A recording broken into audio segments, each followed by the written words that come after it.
There comes a moment in life when everything looks perfect on the surface. You've worked so hard to get here.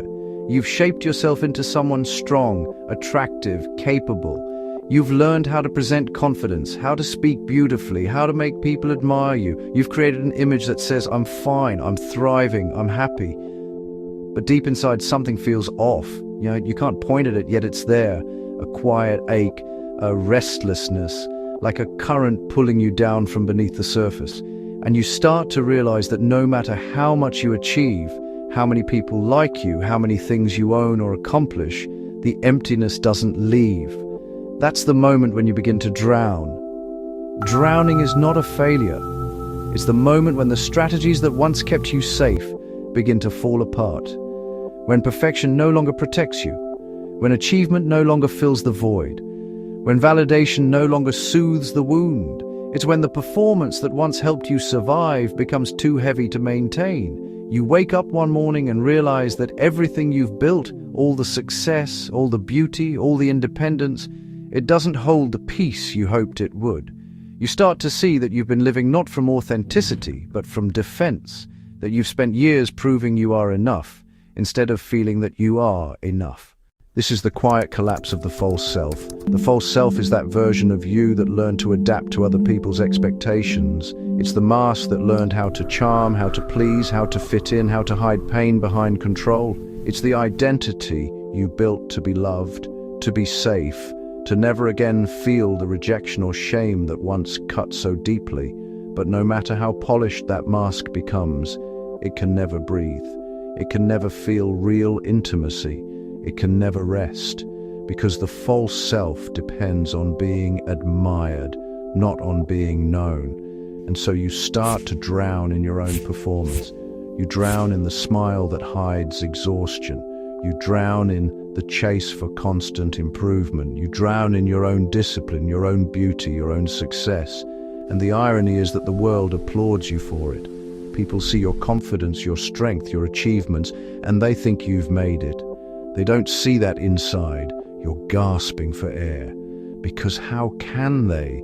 You've become so good at pretending that even you've started to believe your act. But eventually, something breaks. The body begins to rebel. The mind becomes tired. The soul refuses to cooperate with the illusion. You can't keep swimming towards something that never brings peace. And in that moment, when you finally stop fighting the current, you begin to sink. Not because you're weak, but because your soul no longer wants to survive through performance. It wants to live through truth.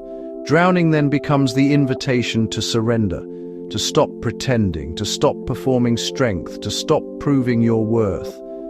It's not the end, it's the beginning of something real. Because when you hit the bottom, when you reach that dark, silent place where nothing external seems to matter anymore, something extraordinary happens. The noise stops, the striving stops, the illusions fall away, and what remains is something raw, simple and honest. You begin to see who you actually are underneath all that effort. Not the one the world applauds, but the one who was always hidden behind the performance, the one who was never allowed to simply exist, unfiltered and imperfect. And that's when the healing begins.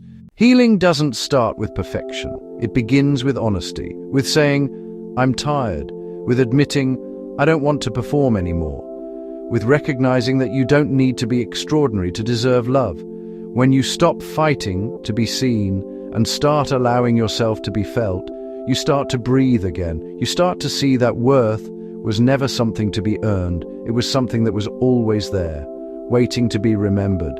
And suddenly, drowning isn't about death. It's about awakening. You let yourself sink into the truth of who you are. You let the illusions wash away, the illusion of control, of perfection, of constant validation.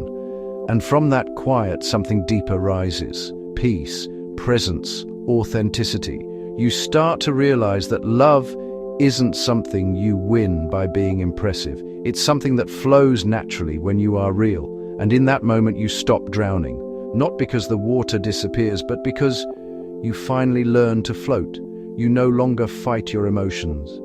You no longer resist your own depth. You allow yourself to be carried. This is the rebirth that comes after the collapse, the calm that follows surrender. You see that the purpose of drowning was never to destroy you. It was to free you from the exhausting cycle of seeking approval, to free you from the endless chase for perfection, to free you from your own self-criticism. Because when you finally stop proving, you finally start living. And maybe that's what this whole journey is about. Learning that you don't need to be more than you are, that who you are right now, underneath all the layers, is already enough.